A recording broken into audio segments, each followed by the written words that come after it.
Hello, everybody. Welcome again to my channel. And today I am here one more time with my good friend, Mr. Dr. Raymond Keller, also known as Cosmic Ray. Hi, Ray.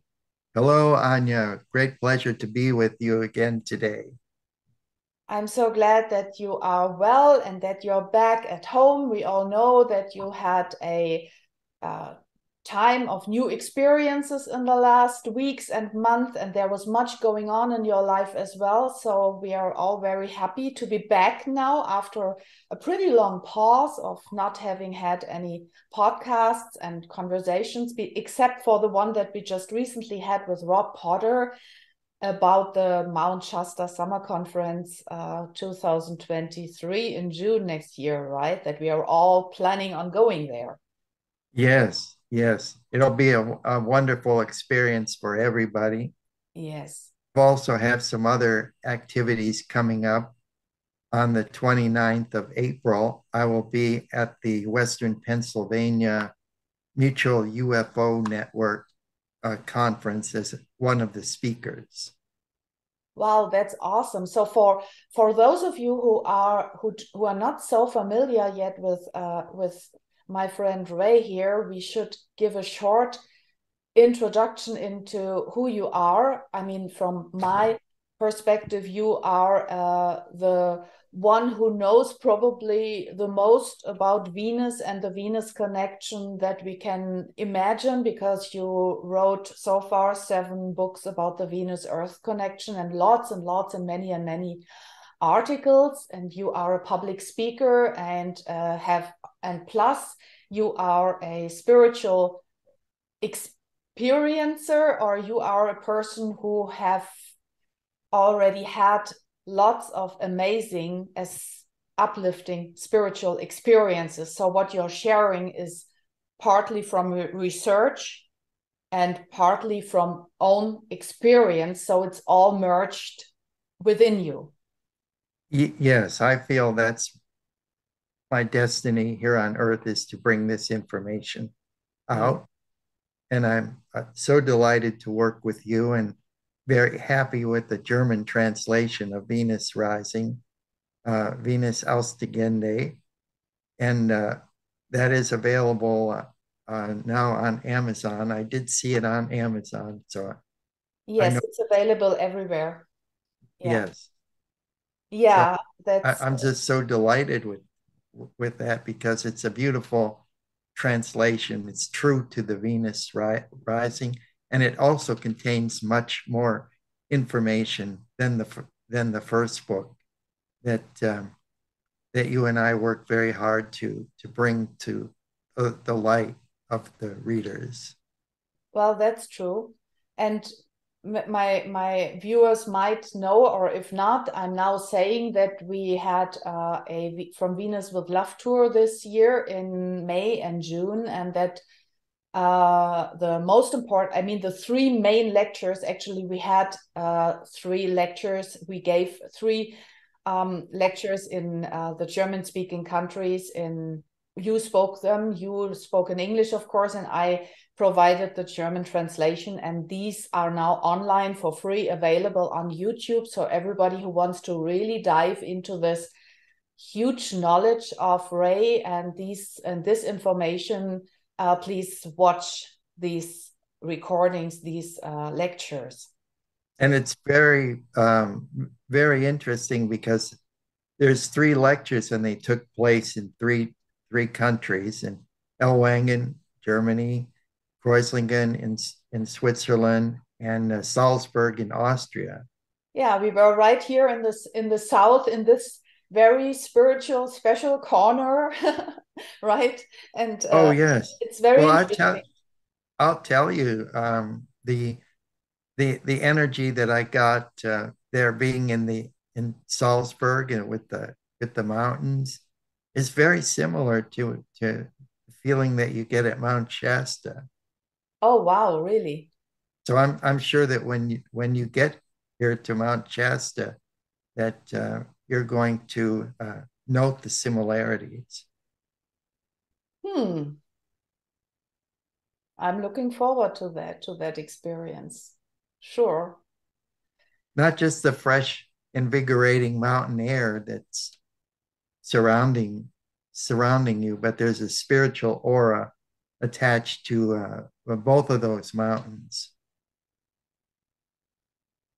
Well, maybe there are kind of mountain brothers on earth, and maybe they are even connected spiritually or with underground tunnels. Who knows? Yeah, maybe there are connections that we don't see or that we are not aware of. Maybe. Oh, yes, yes. Well, Mount Shasta is associated with Telos. Mm. We know from the legends of Tannhauser that he was passing into a city called Venusberg, which was under the Alps. Hmm. See, and this is exactly where we are now already going now slowly because we have time and for us it's really we are not jumping into fast conversations and into providing fast speedy information right as fast as possible, because what we are doing here is we are enjoying our company, we are enjoying talking to each other now that we are on different continents even, and we offer to the world that who feels connected and feels a resonance to the Venus information and to our energies, that they can listen to us, that they can learn maybe something, because we are going to provide now beautiful information to, how did you just put it, accessing, the title of this video now is accessing higher realms. So what are we going to dive into now, Ray? Well, we want to gain an understanding of what higher realms really are, where they're located, and how we can um, how we can move from the material world into a consciousness, a higher consciousness that's situated and focused in these higher realms. So we have some beautiful teachings that we're going to discuss today that were given by our Venusian sister Omnek Onek, and I feel that they are really spot on about uh, accessing accessing the higher consciousness and the higher realms. And we know that many of us in this transitional period, we come in and we come out of various levels of consciousness. But when you're in that area that's beyond the mental plane, you're actually in the higher consciousness uh, uh, with a kind of permanence and a fuller understanding. So that's what we want to talk about today. Beautifully stated, beautifully said. Before we show now this kind of this illustration, and before we offer this idea, of course, you mentioned now the word location, and we say higher realms. I think to just make this pretty clear, we are not talking about physical locations or locations that can be accessed physically, but only inside of us. So it's not higher, it's higher realms.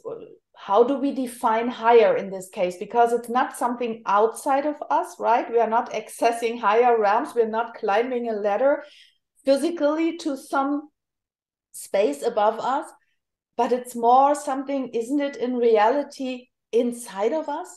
Yes, it's we're metaphorically speaking here. Um, the only parallel that I can think of is uh, in my religious tradition, um, in as uh, uh, a Latter Day Saint in that tradition, they often speak of of of being in Zion, and of course Zion is a perfect city of God, but it's more than that. Um, to act as if one uh, were in Zion. It's a state of being. It's uh, it's where your heart is located. To to be uh, thinking like zionically, I guess if you could say such a thing, that it's it, it's thinking and acting and manifesting the kingdom of God, but it's coming from your heart. It's coming from within you. And it's not necessarily a place to go to, although there is such a place, such an Edenic place of perfection. But you can find it within yourself. And even Jesus said to go within, for the kingdom of God is within you. And this is exactly where we are now inviting our friends who are listening to us and ourselves at the same time, because while we are sharing this information, we are also at the same time traveling with our own consciousness into these realms, right? And it's a Yes, journey. It's a journey through the levels of consciousness. yes, it's a journey. It's where the pure in heart are located. Wherever they're together, that's where these higher realms are located. Yeah. So we don't So, have to. It reminds me of I was traveling in the Holy Land, and I wanted to visit the garden tomb of Jesus, and I was there with my wife, and um, was in the I was in the military and taken the time to go and visit Jerusalem and visit the Garden Tomb and everything. And the gardener, the caretaker of the place, came up to me, and he said, "Where are you from?" And and I said, "Well, I was born in Ohio, and I'm in the military stationed in Germany, but we just wanted to come down here and see where you know where Jesus was and feel His presence." And and he said, "Well, you didn't have to travel all the way to Jerusalem to experience that." He said, if you want to know Jesus, you just have to, read your Bible, uh, and you don't even have to leave home, and Jesus will manifest His presence to you through His Word. And I thought that no, that is very profound.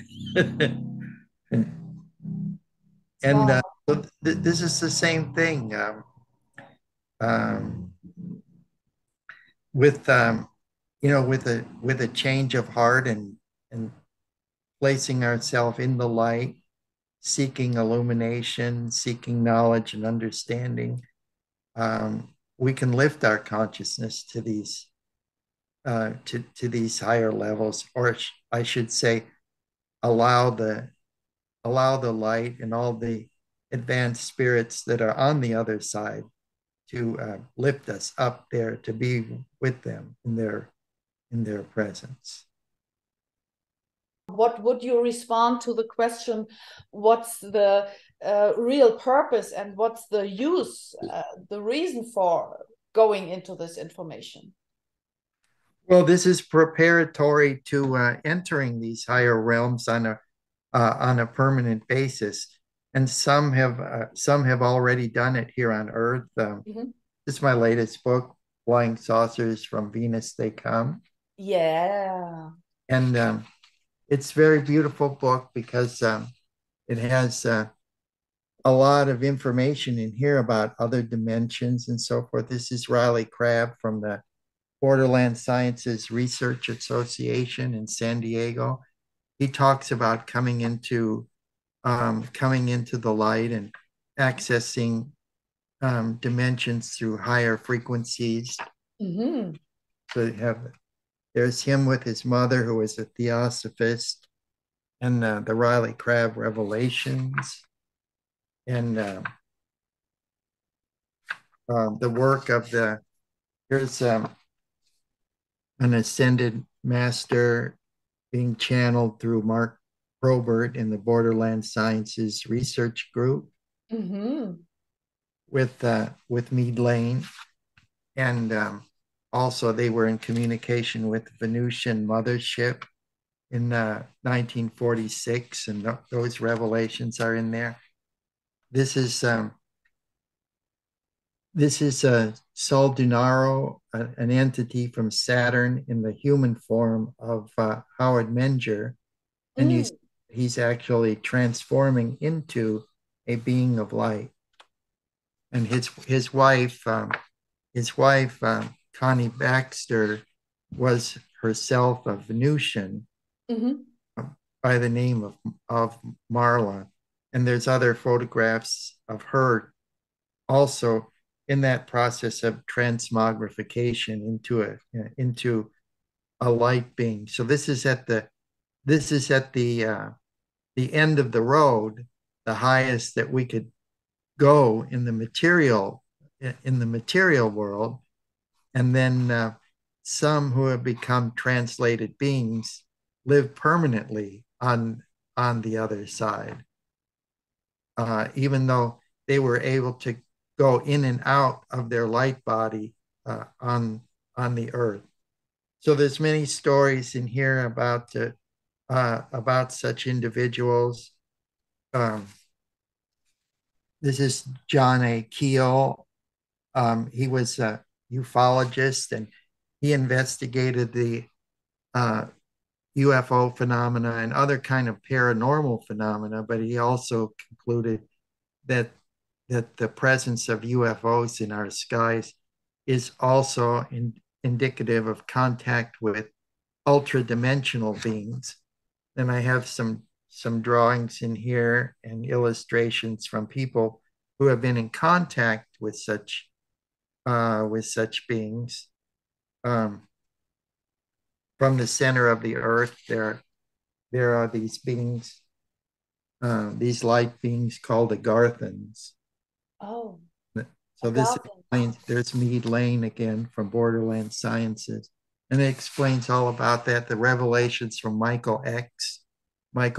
Barton are in here. He contacted Venusians in the Southern California desert, but they were Venusians of a higher spiritual realm, a higher dimension, much like Omnek Onek, but they were visiting the earth. They were not staying on the earth permanently to accomplish any particular mission, just coming there to answer Michael's questions, Yeah. bring him light and knowledge so he could accomplish his mission.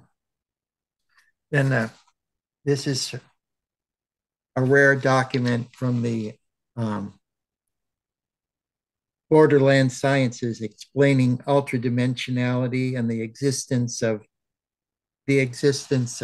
60 planets in our solar system, of which we can only physically see 12 of them, but the other 48 are existing at higher frequencies. So they're there, but we just can't see them. But there's whole civilizations and billions of inhabitants on these advanced worlds. And of course, the visible planets also have life on their higher dimensions, right? Like the Venus, we know from that Omnic came from the astral Venus, for Yes, example. yes, this is quite true. So the universe is full of life. It's way beyond yes, just being on the physical level, right? and this has been proven by physicists who say that in the universe we can only see 10% of what is there materially.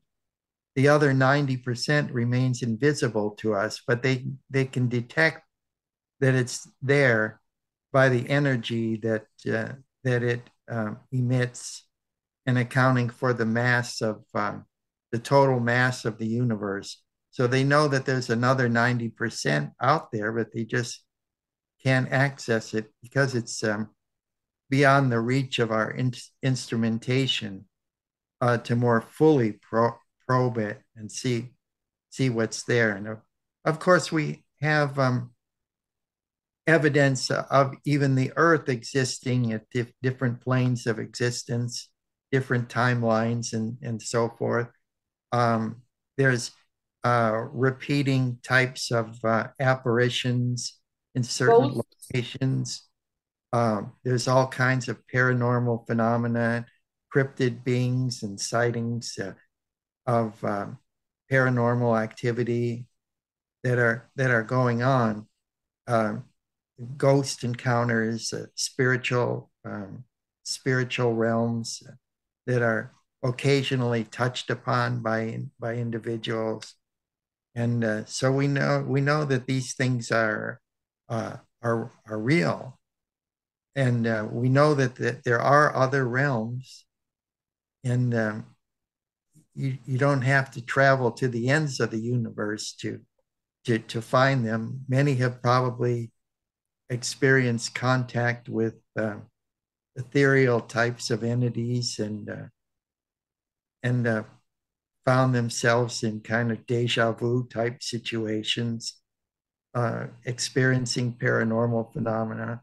And so these kind of books that I write and that Omnek writes about in her experiences will help bring a greater understanding of what's really going on.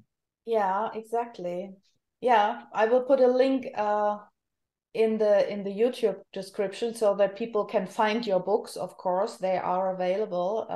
It's high transformative and high spiritual and high tech scientific information all in one. It's really a lot. So I'm going to share now the screen with our illustration that we want to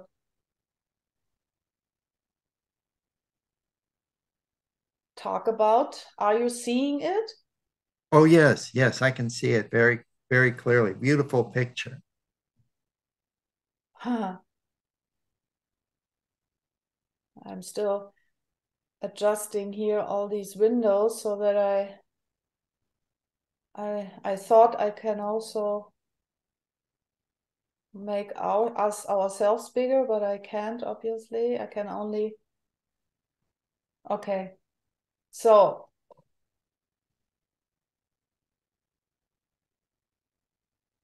Okay. okay.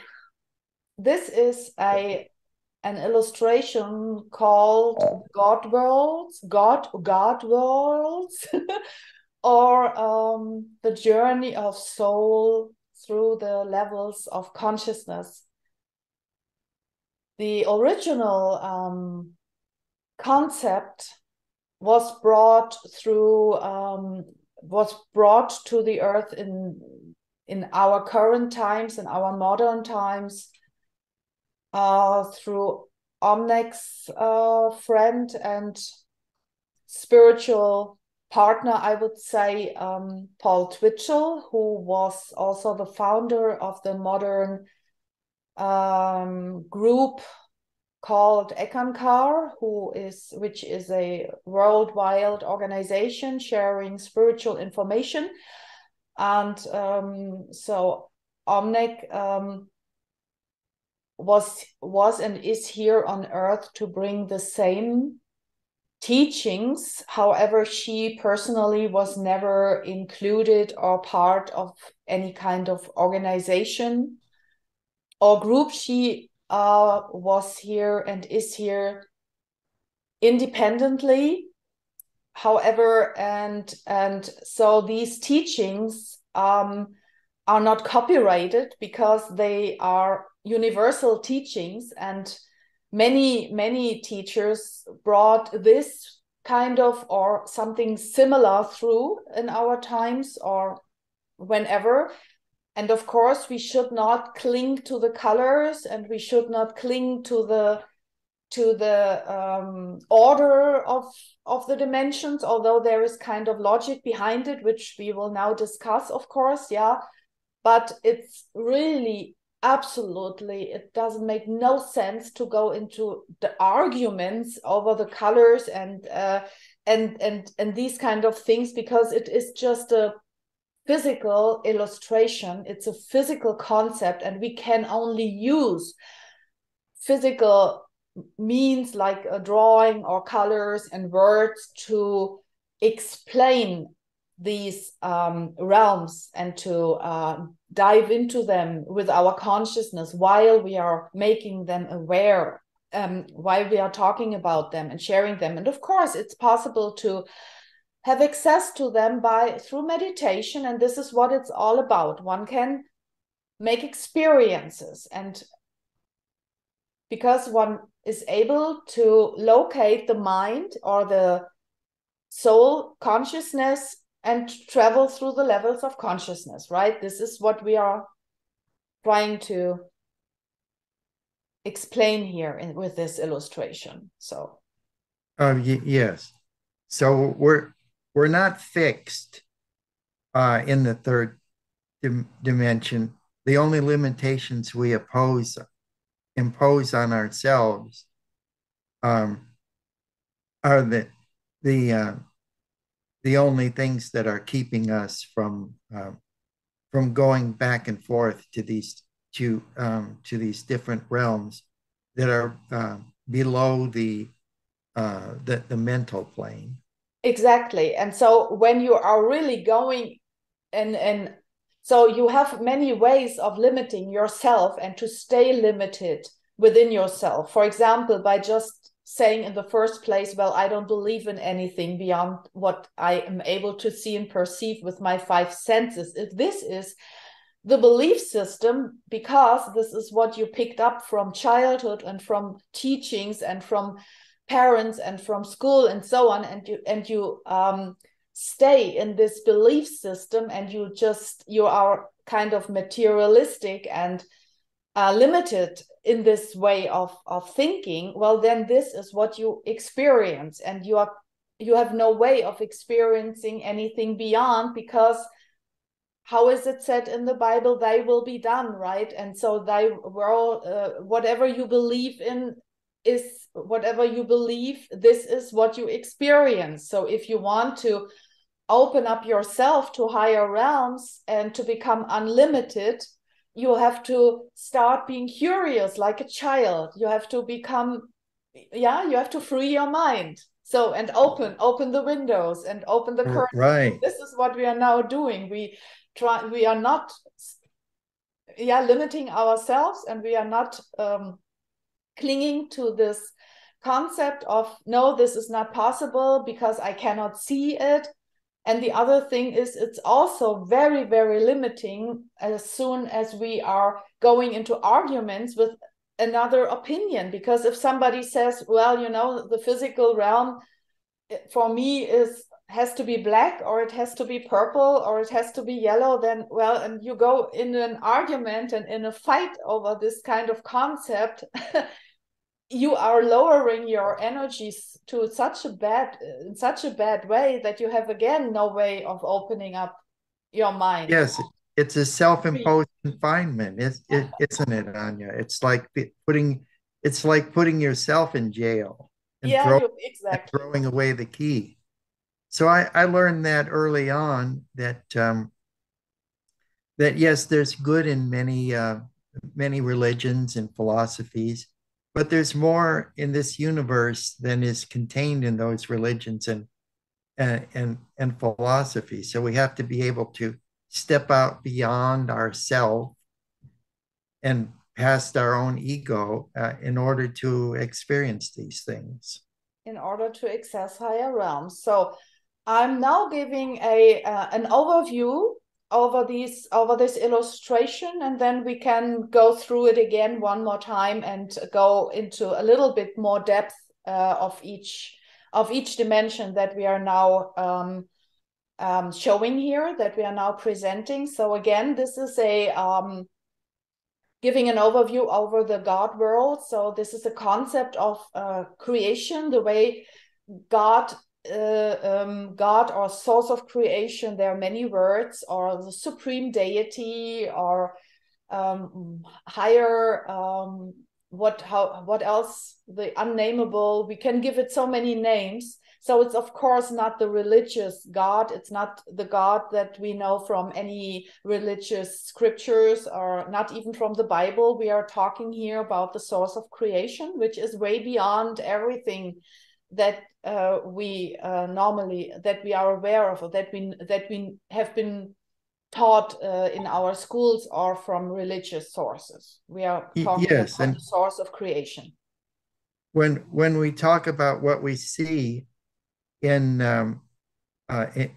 religions and philosophies on earth, this is only a reflection of a higher reality of we want to call it a deity, or um, um, a guiding spirit of the universe. This is just a reflection of it. Just like when we look at the sun, we're seeing the true source of light, versus the moon, which is just the reflected light from the sun. So Yeah. we're getting, when we look at the moon, of course, we're getting a measure of light, but we're not getting it from the true source. So when various religions and philosophies come to our attention, we have to be aware that this is just a reflection of attempt to try and explain the infinite and the causality of everything, and it's just not possible. You have to actually be in the light and become the light, merge with the light in order to understand it. Exactly. Yeah.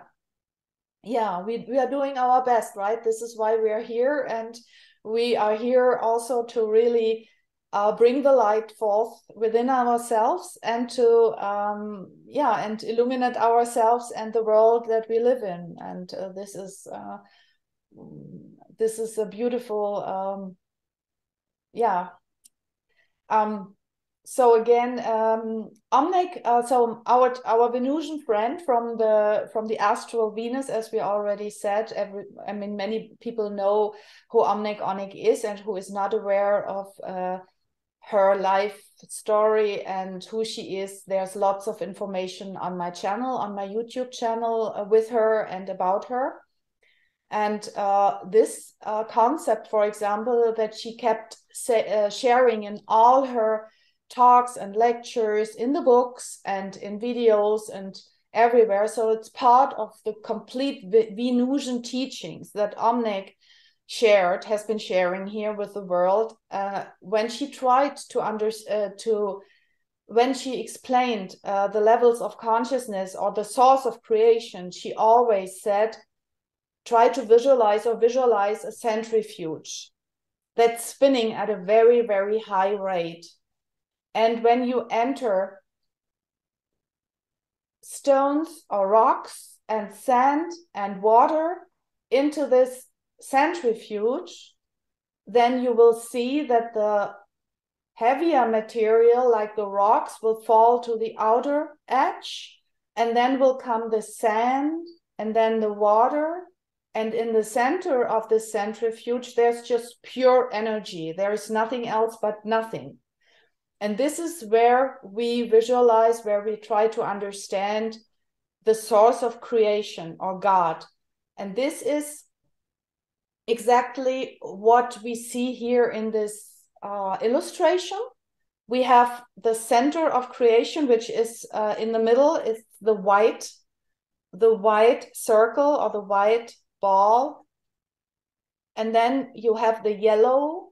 So the more you come to the outer edge in this illustration, the denser the frequency is, and the more material there is, or the less higher frequency there is. So you have in the middle, you have pure energy, and at the outer edge where the ring ends, where the green, what is it? It's like a ring, like the ring, the green ring represents the physical world. It does not only represent Earth, of course, because there's a lot of physical realms in the universe, and so this is what the physical is standing for. And in between, so when you're now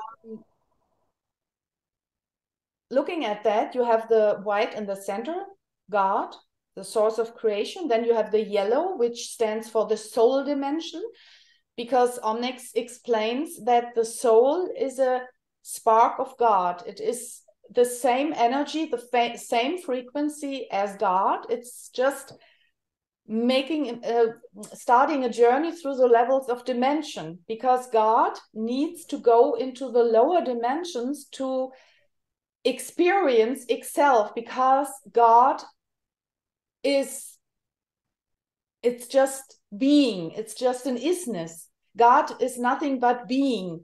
So to know that it is and what it is, it needs to have experiences, and to make experiences, it needs to start traveling through the levels of dimensions into the lower worlds. And in every level of dimension, or in every frequency, in the lower frequencies, it surrounds itself with a body. So the first body is kind of the soul. It's not really a body. The soul is still a frequency of unity. Soul is still completely whole in itself. It is not in a polar world. It's starting its journey from the soul dimension. And then we have this golden ring, and the golden ring in this concept stands for the etheric. I know that the etheric is in some schools and sometimes also used differently with different definitions. In this concept, this etheric ring, or the golden ring, stands for this border, kind of.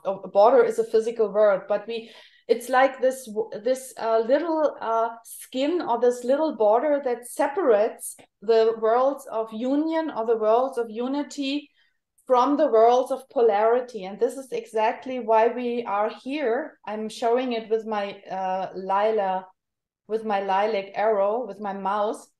We are exactly here, is this point of where the soul goes into the lower dimensions. And this is where it's not split, it's also a wrong word, but it's sharing, it's going into the lower dimensions, because in the lower dimensions it needs the frequencies are lower, and so it needs a specific body that's made of the same material as every dimension.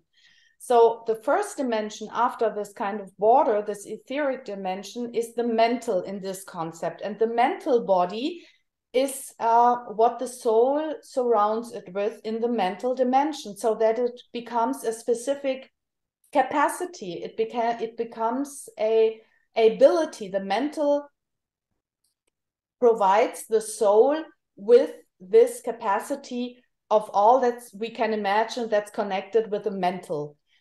And I have here a few little symbols, and it's just illustrating what I visualize with the mental, or what I connect with the mental capabilities. It's the geometric forms, it's the thinking also. It's the ability to create through thinking, through imagining something. It's a kind of a capacity that the soul is provided there in this mental realm. And this is going to be very important when we are also trying to understand where we are now in this at the current moment in our Earth development, because what I learned from Omnek is that due to a specific manipulation on the mental realm, that the human beings on Earth, they have a mental body, and this mental body is controlled. And this is one of the reasons why we are not having our full mental capacities at the moment intact. And this is what we have to return to. So through this information that we are sharing, we are also opening up ourselves to the higher levels again, so that we heal this, or so that we find the fullness and the full capacities of our full mental capabilities back. I hope that I can. I'm continuing talking soon, but would you like to say something to that? I hope that I could make this clear. Oh, yeah. Oh, yes. Explain it in English. Sure, Anya. Yes. Can you relate to it? Did you understand what I said? Oh, definitely. And I see where the unity with source takes place on the diagram here is at the point of passing through, at the very point of passing through the mental plane, transcending the mental plane is where the link with source begins. Yeah. This is reflective in the universe itself.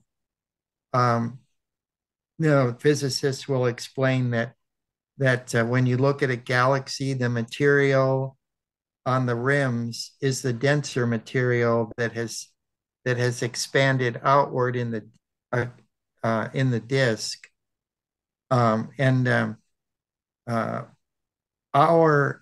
our physical world and our solar system is at the rim of the galaxy. But the closer you get to the center, the lighter the material is, until you're at the core. Then you have pure light, and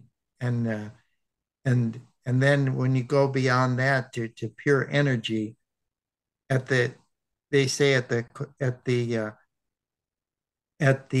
core of every galaxy is a passageway where energy goes, but it doesn't escape, and goes into yet alternate universes and even higher realms. So this is reflective of a physical truth as well. Yeah. We can later on also try to make this connection with at the moment we are very much we see it very often, right? The terms 3D, 4D, 5D. This is something that many people are trying to understand at the moment. Many people are talking about that we are going to 5D dimension on the Earth, or with the Earth, that the Earth is ascending, and that the lower density is 3D. So I think the physicists are using these dimensional terms, as well as the spiritual community. And I'm sure that there is lots of connections and bridges, and it's good when we discuss that, to make this really clear, that we are talking basically probably about the same. We are just coming from different angles. Right. We have understanding. We have different terminologies for it, but I think it's important to understand that the physical universe that we see is just a reflection of the truer light that comes from the source, that comes from the spiritual source, that realm of angels and gods that we're looking at in the center. Yeah. Okay, so when we move beyond further, so after when the soul, let's just try to identify with the soul, right? The little soul is coming, it's going out of the door from God, so to say, and making a big journey, going on a big trip through the universe, through the centuries, through the incarnations, and and making experiences, the little happy soul. And then it's entering, as I just said, first of all, the mental dimension, and it's like, it's not a cloak, it's a skin, it's a shell, it's like a body, the mental body that the soul is now surrounded with, and it can make experiences in the mental. And the next dimension, which is now here, the purple or lila ring, is called in this illustration the causal. And Omnic explained that the causal is the realm where we say that the Akashic records, for example, is located. So it's the realm of where all information is stored. This is why I put here like playing cards, and this is a little chip that we put in our cell phones or in the photos or so in the computer. And these are the sounds. So the sound of this dimension, according to Omnic, is clinging bells. And this is again a film roll, and it shows again that there's all the movies, all the stories, all the lifetimes, all the timelines, probably. I guess I could imagine, because people who have the ability to read in the Akashic records, right, they see stories, they see images, they see whatever happened or whatever is supposed to happen, whatever could happen.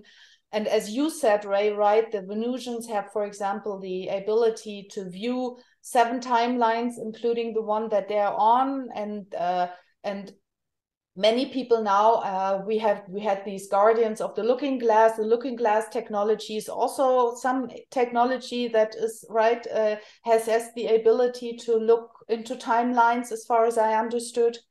So this should be, from my logic now, be located in the causal dimension. This access to reading lifetimes and stories and future and past, which is not really existent in this dimension at all.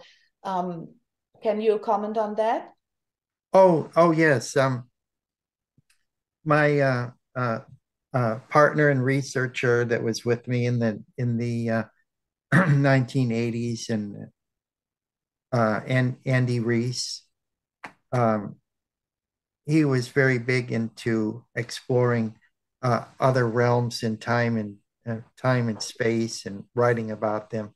He was a psychic advisor to the Weekly World News, a tabloid newspaper.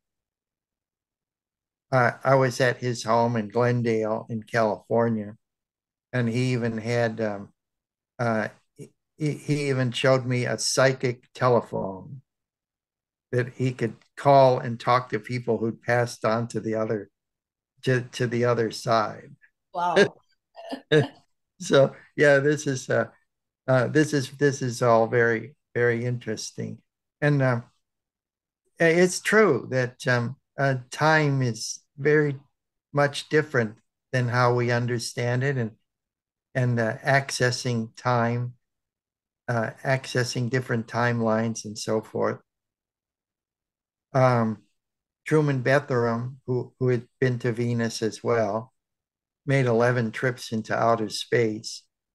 In the 1950s at the giant rock conventions, the UFO conventions, he explained that the Venusians have access through a central complex to a television network where they can tune in to rays of light and emanations that are coming from the past, and go and view events that are taking place in the past.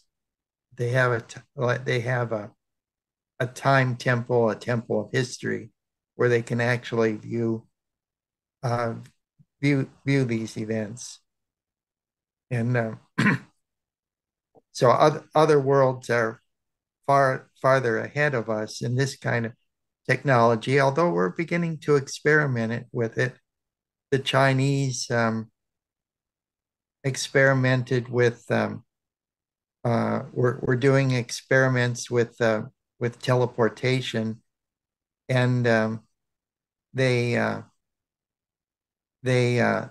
sent a signal that and it activated a photon particle and propelled it into the past. And I was reading about that in some scientific journal. So we're starting to get a better understanding of time and time travel and the flow of time and everything. And yeah, this is the causal plane, and it's very real. Well, I really must say that I don't know if this is true. Because I have now personal experience. I'm now just connecting this causal dimension because it makes sense to me that because Omnek always said this is where the Akashic Records is located and where we can have access to our lifetimes when we read this dimension, and this is called the causal, and this is why we have all the causal body. So through our own research and by accessing this dimension, we can even ourselves read our own experiences and find access to this. We don't even eventually don't need an outside reader or medium or source or whatever, but by learning to access our own inner causal body, we can also start finding out this information ourselves. This is what makes sense to me. But all this other things, well, it's all just, I'm just learning, it's very interesting to talk about it and to understand it. And this timeline thing is totally, for me, still beyond.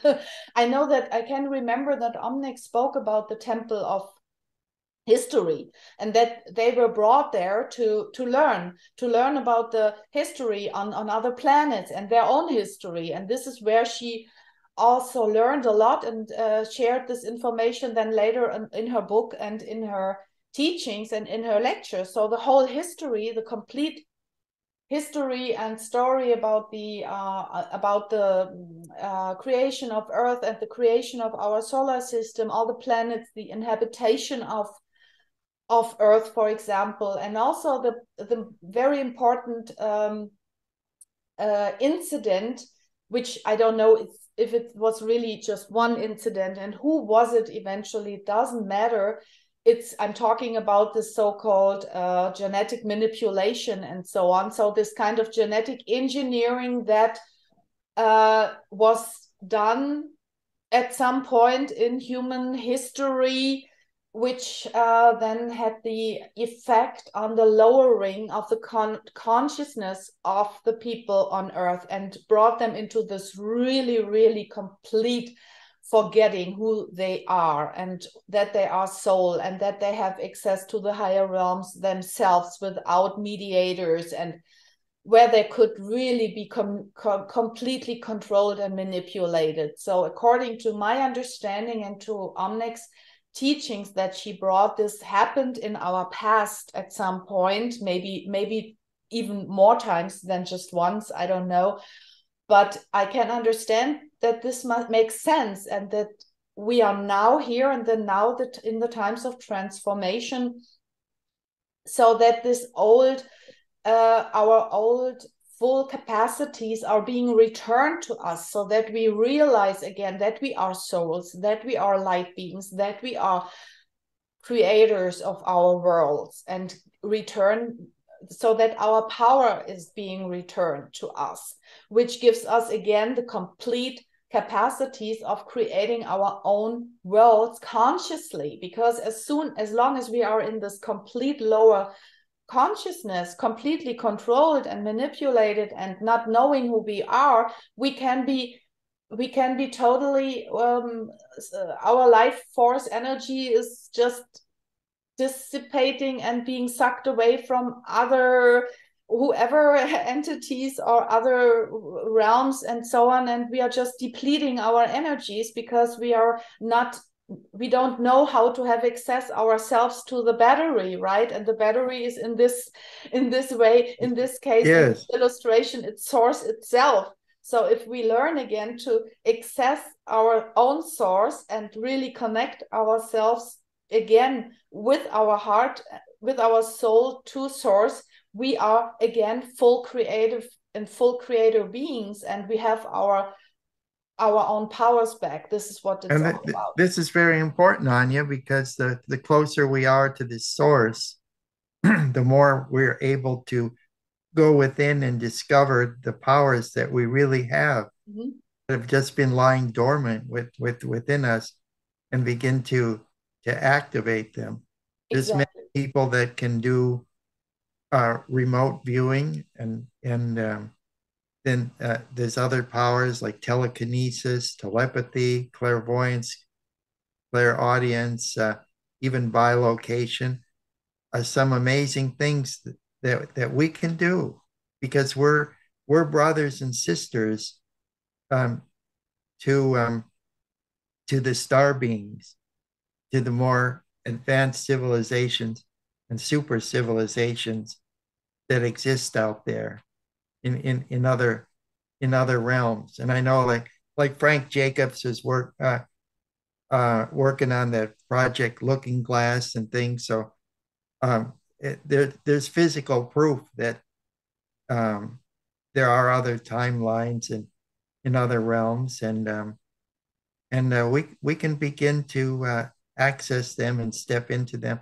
So I see a real bright future for humankind as Well, we begin to explore these possibilities. exactly, because when we decide consciously again that we are the creators of our own future and our own destiny, we have the power back, right? And then we can really decide that we want to live, that we want that the planet is something beautiful, that we want to create our environment the way we to protect ourselves, to protect the beauty, to really thrive as human beings, and to really thrive, that the planet is healed and that we heal ourselves, because everything, when we really look at what's going on and what has been happening in the last thousands and thousands of years, probably since this so-called lowering of densities, because due to the manipulation and the control and everything, since then we have this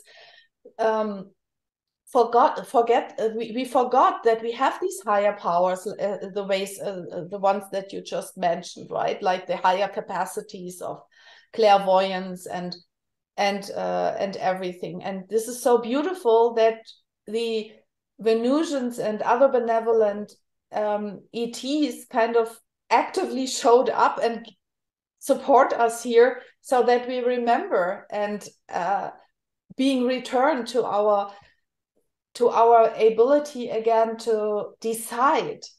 And Yes, you can only make a really clear decision on what you want when you have the power back, as long as you are just in this numbed mode of being walking around like a puppet or like a zombie and not knowing what's going on, just saying yes to everything because everybody else is doing the same.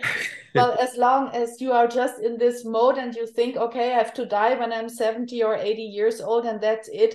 And as long as you are so identified with this belief system and the structure and all these patterns, you're not what you are supposed potentially to be, right? You will not have access right. to that. We've got to be more proactive in taking steps to make our future a better one. The Yeah. Russians have looked at alternate timelines and have informed us of dangerous dangerous currents in the waters ahead and how we can avoid them. Who said that? The Venusians and other friendly extraterrestrials, have sent us a voice of warning, and so our future isn't written yet. It's up to us to write it and to be the masters of our own fate, our own destiny. And so this is very empowering what we've done done today talking about these things. Do you know, I mean, the Venusians, how they, I mean, are they continually monitoring the timelines? Tell us a little bit how they are doing that. Is this is not in the physical, right? Or do they have technology on the physical Venus to view, for example, now the big timelines that the Earth is at the moment facing? How is that? How can we imagine? How is this functioning? Oh yes, well in Annabelle Krebs, a lady, i.e.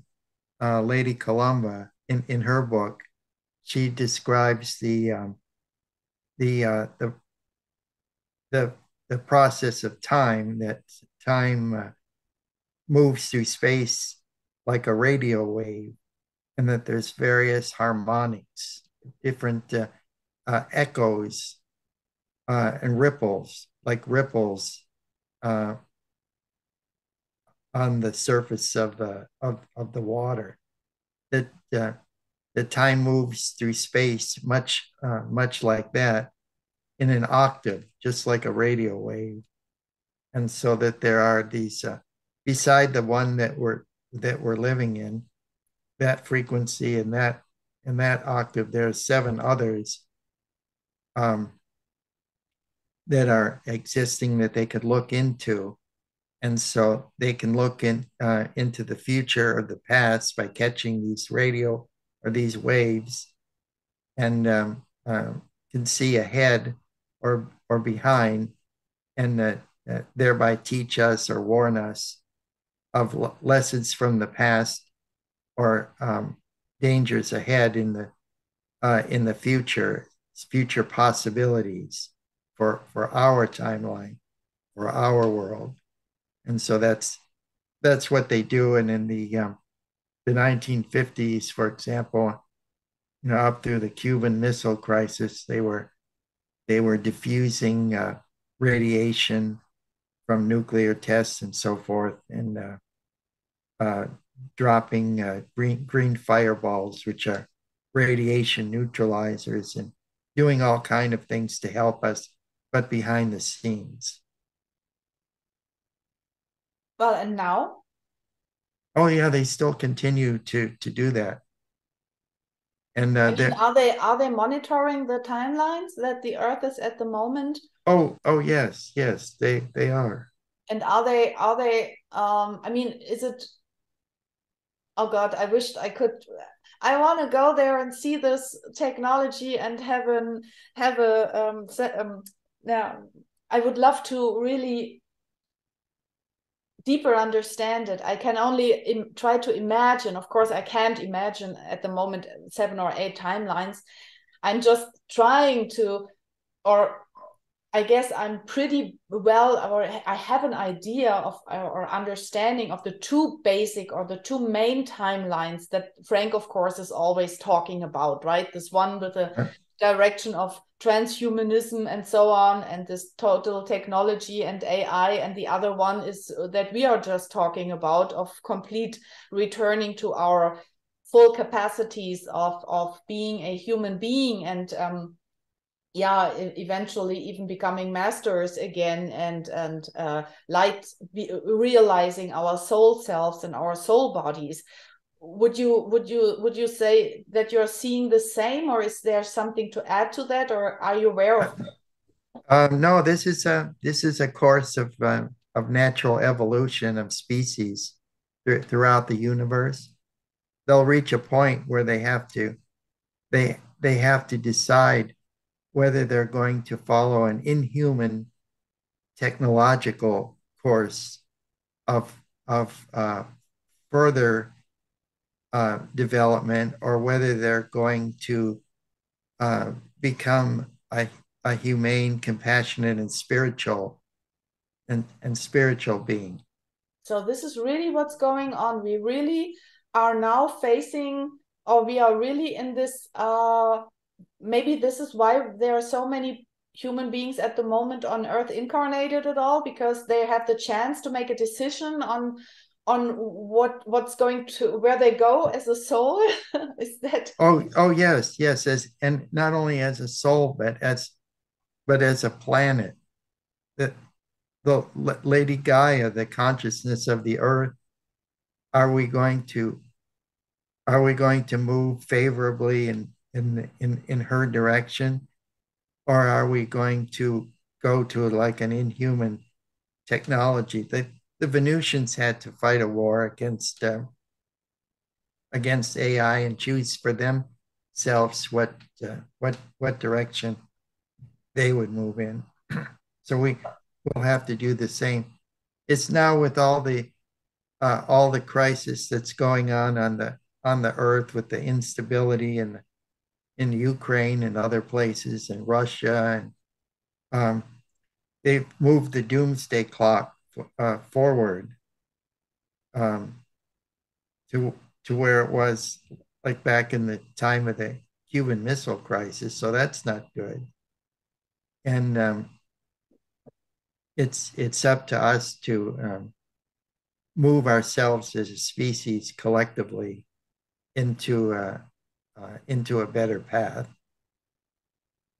Isn't it as far in my understanding, the Earth, the direction that the Earth is supposed to develop to, that this is already decided? Isn't this? I mean, Omnic always said the Earth is going through a transformation process, and the human beings can decide if they go with the Earth or not. So more like that, because it is prevented or not supposed to be, not in God's plan, that the Earth is being destroyed or further and more deployed it and destroyed and making. Oh yes, yes, so that's absolutely correct. And Omnic always said that the Earth is supposed to be a paradise, or that it originally is a paradise, that it has been one, and that it was just kind of offering herself as being a home for all these young souls and all these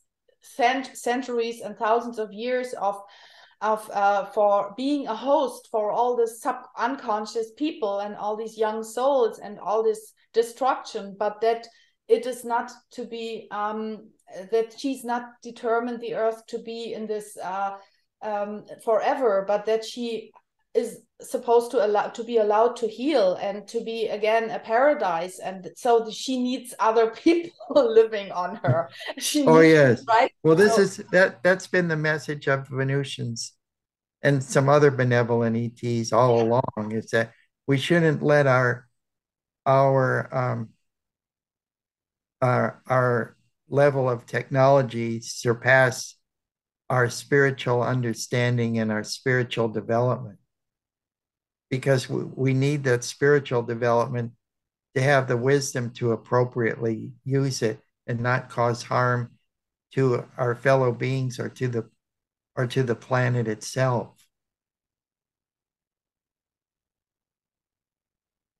so the interesting question is now, I think many people ask that some visionaries have already seen that there shall be a kind of, that the Earth is going to split in two Earths, or that the because the AI, those human beings, let's make it simple, as if we just have only these timelines, so that those people who keep sleeping, or who even decide for, oh well, yes, I would love to be transmuted into a technological human being or so, but where are they then living? I mean, we are, isn't this that we can't live in the same, or will we ascend, we as the spiritual people really ascend in a higher dimension with the Earth or on Earth, and the others stay on Earth but in a lower density? Or will they really be put on a different planet in a different galaxy and can continue their low dimensional or transhumanism game there? Do you have an answer to that? Oh yes. Oh yes. Well, that's an alternative. Um, that's an alternative, definitely. But in the grand scheme of things, the Earth is to become as a celestial sphere, as to one of the higher order of planets. Of course, we are the sister planet to Venus, and so we have a special connection to the Venusians as our Venus being our guiding star, our guiding planet. So in the grand scheme of things, we're to become a celestial sphere, like the Earth would become a sea of glass, like a giant crystal in the highest dimension. Um, so it would be better if we could all go at the same time to transcend. Um, but this requires a lot of more work and development here on the earth. Um, and so that's, the work that we have to do.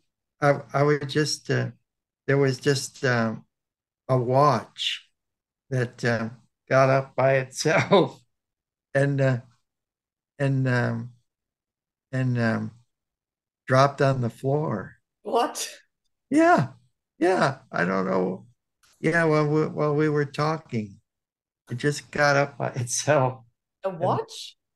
yeah, yeah. Hold on a second. I'm gonna go go get it.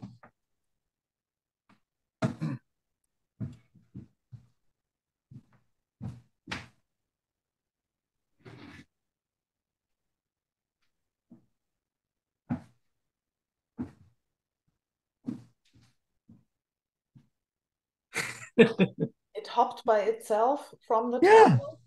yeah. It got up by itself Well, off the does it table. want to tell us that we should stop now? I don't know what it means. Well, we were talking about time Yeah. and possibilities and stuff, and a watch just got up by itself. I'm the only one in the house. Maybe you heard it while we were talking that Yeah, of something course. fell in the background. Well, that's well, that's weird. What well, I think, but maybe it's really not such a bad idea. Maybe we just should do a second part and discuss open questions and the other dimensions the next time, or shall we continue? What do you feel? Oh yeah, this is fine. I've got to go take care of some stuff around here in town since I've been away for the past couple months. So I'm still doing some catch up on things. Catch up. Okay. Well, then just leave it. We just leave it for today, and we continue with the same basic title. We just do a part two. Okay, that'll be awesome. And then we could talk about this same idea about the ascension and the concepts behind it, because some beings have already translated and they go back and forth between these higher realms. They've been they've been granted this power, and of course showed you the picture of Howard Menger transforming into a being of light. Yeah, and we can also share. We can also talk about some examples that you know of, like Annalise Yes, Yarrow. and there are many. There are many. It Well, wasn't it just Enoch of old in the Bible that was taken up, or Elijah, or John the Revelator.